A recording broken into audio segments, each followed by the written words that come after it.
When you think of street food in America, you probably think of hot dogs, which are sold in an almost disturbing number of varieties across the nation. But of course there's other food that's sold on corners from a cart, things like bagels and pretzels and churros and tamales.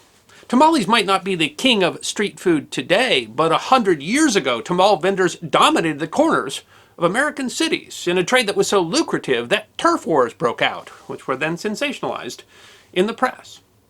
While at one point it might have been impossible to avoid the tamaleros, they disappeared almost as quickly as they had come. The history of the Tamale Wars deserves to be remembered. Tamales are made with masa, or another usually corn-based dough, which is then steamed inside a corn husk or a plantain leaf. The tamal itself can be filled with almost anything, like meats, cheeses, fruits, or vegetables. While Americans use the word tamale, tamal is the Spanish singular form of the word, and tamale apparently came from a misunderstanding of the plural form. The tamal originated in Mesoamerica thousands of years ago, perhaps as early as 8,000 to 5,000 BC. They're eaten by a variety of Central and South American cultures, including the Aztec and the Maya. With similar maize-based foods, the Spanish would also dub tamales, eaten by the Inca. Because tamales can be made without ceramic technologies or griddles, it is believed that tamales predate even tortillas. Some indigenous North American tribes, like the Choctaw, Chickasaw, and Cherokee, made similar foods with corn as well. Aztec varieties were filled with all kinds of ingredients, such as turkey, axolotl, gophers, rabbit, fish, honey, fruits, squash, and beans. Many Mesoamerican cultures considered corn to be sacred, and maize-based foods like tamales were often used in religious and cultural ceremonies. Spanish sources describe boys giving tamales as offerings to the gods. They were also used to feed armies, since they were easily transportable in their corn husks. Mexican and Central American tamales were present in Spanish settlements across North America, including California and the Gulf Coast, in the 17th and 18th centuries. Tamales were being made in California and Spanish New Mexico when the United States took the territory after the Mexican-American War ended in 1848. Tamal vendors in Los Angeles seem to have been present at least as early as the 1870s. Californios, descendants of natives and Spanish colonists, had been making tamales for years before the U.S. reached the Pacific. For immigrants in San Francisco, selling street food from steamed pots carried on colorful carts could be a lucrative business. They added olives as a filling with trees brought by Spanish missionaries. In 1880, the Boston Journal reported that a queer article of food known as tamales is sold in the streets of San Francisco by picturesquely clad Spaniards. Much further south, San Antonio held the nickname of Tamale Town. The turning point for tamales in the U.S., though, came in 1893 at the Chicago World's Fair, officially the World's Columbian Exposition, held to commemorate the 400th anniversary of Columbus's arrival in the Americas. The fair was an enormous undertaking, and more than 27 million people visited the so-called White City during its 6-month run. Famous Mexican painter Jose Maria Velasco served as Mexico's commissioner for the fine arts for the Mexican delegation to the fair, and on May 14th wrote that he ran into a man who had a tin box and a white cloth in front of it that said, "Mexican tamales. I bought 10 cents worth of tamales. They were delicious." While Velasco described a Mexican selling tamales, there were others as well, likely including African Americans. It is unclear when tamales became popular in the Mississippi Delta, but between early Spanish settlements and the influx of Mexican farm workers after the Civil War, tamales had taken on a peculiarly local flavor there. African Americans developed a unique kind of spicy tamale made with cornmeal. Traditionally, these Delta tamales use beef, pork, and turkey and are prepared in a variety of ways. Another group also brought tamales to the World Fair. California considered tamales to be a uniquely West Coast food, and a San Franciscan named Robert Putnam hoped to take the food of street vendors national. He created the California Chicken Tamale Company, bringing an army of sharply dressed tamale vendors to the streets of the White City. Shortly after the fair, he was pushing tamale vendors in New York, where a newspaper said, "If New Yorkers get the taste for them, tamale sellers will be as common here as they are in the far south and in San Francisco and Southern California." San Francisco held the Midwinter International Exhibit in 1894 in imitation of the Chicago Fair to entice people west and to honor Californian culture. The exhibit included a tamale cottage. That was a hit. One reporter said that the Eastern visitor to the Midwestern Fair is usually bent upon solving the mystery of a Mexican tamale. Traditional tamales in the mid-19th century California were sold by immigrants, often Mexican or Hispanic, wearing traditional garb such as ponchos or a sombrero. Putnam had all of his vendors wear white uniforms with stovepipe hats that had the name of the company on them. But the kinds sold by Putnam and others were different in other ways from the genuine article as well. A Buffalo, New York paper reported that instead of chicken, the New York vendors used minced veal, and that a Mexican would not think of calling them tamales any more than an English boy would call a tart a pie. They were sold in crisp copper tubs, while the West and South vendors had booths brilliantly illuminated by flambeaux. The tamales a world apart from the cold and flabby New York kinds. The call on both coasts of the tamaleros was the same, though. Tamales, chicken tamales, red hot! Tamales proved to be wildly popular at the World's Fair, and tamale vendors started to take over the streets of cities throughout America, becoming particularly entrenched in Chicago. But on the West Coast, where tamales were already well known, they found these Eastern tamales to be, well, lacking. One Californian wrote, "None of these effete towns can hope to rival California.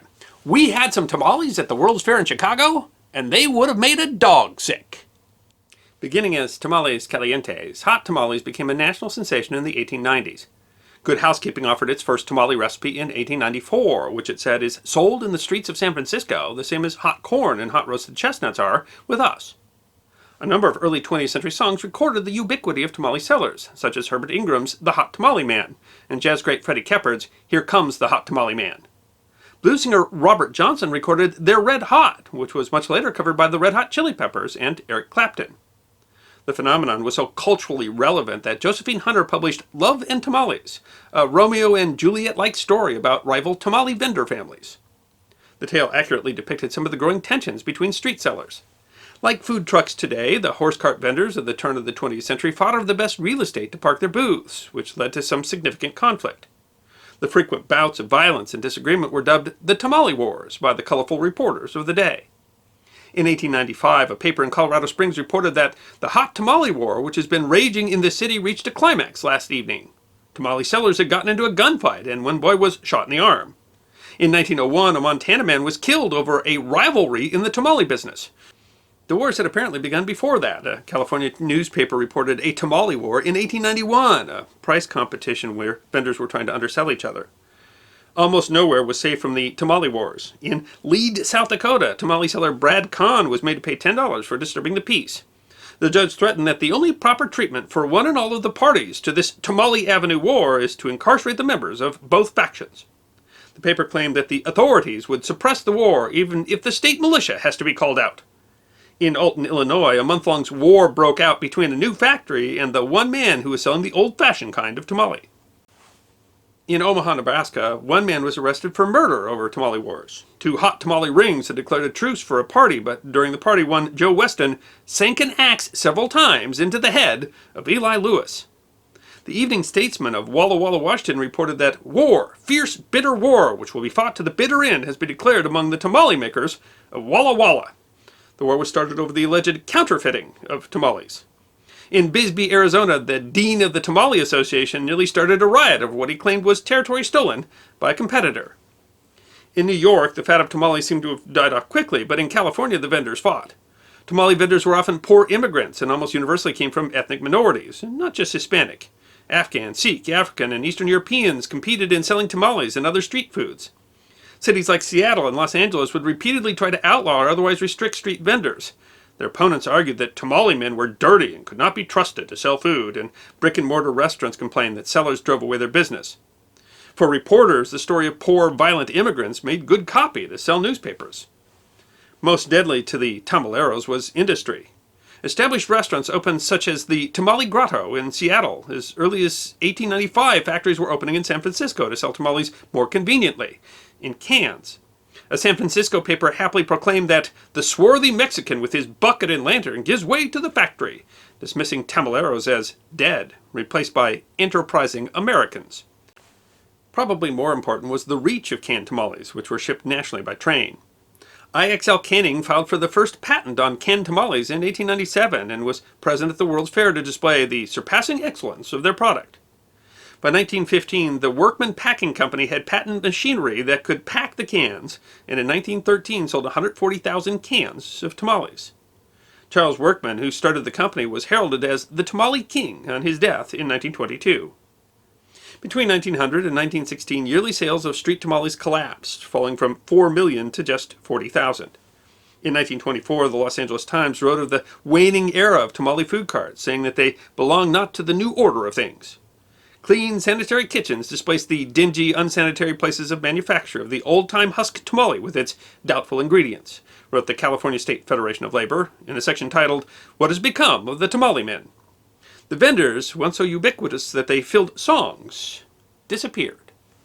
For a brief time at the beginning of the 20th century, hot tamales were a national sensation, kind of like a shooting star, but like a shooting star, they were there briefly and then gone. Not gone completely. Street vendors have had something of a resurgence recently, and there are tamales among them. And in Chicago, they built sort of a mini culture around tamales, and they're still sold at countless restaurants in the city. And there were some companies that started out making tamales that ended up being very successful. But the tamale men, once so ubiquitous that they had songs written about them, are gone from those corners and largely forgotten. And that's a reminder that many things that we see today, things that we think of as common, will one day fade and be forgotten. After all, we're really just all part of that big hot tamale of history, whether we know it or not. I hope you enjoyed this episode of The History Guy, short snippets of forgotten history between 10 and 15 minutes long. And if you did enjoy, please go ahead and click that thumbs up button. If you have any questions or comments or suggestions for future episodes, please write those in the comment section. I will be happy to personally respond. Be sure to follow The History Guy on Facebook, Instagram, Twitter, and check out our merchandise on teespring.com. And if you'd like more episodes on forgotten history, all you need to do is subscribe.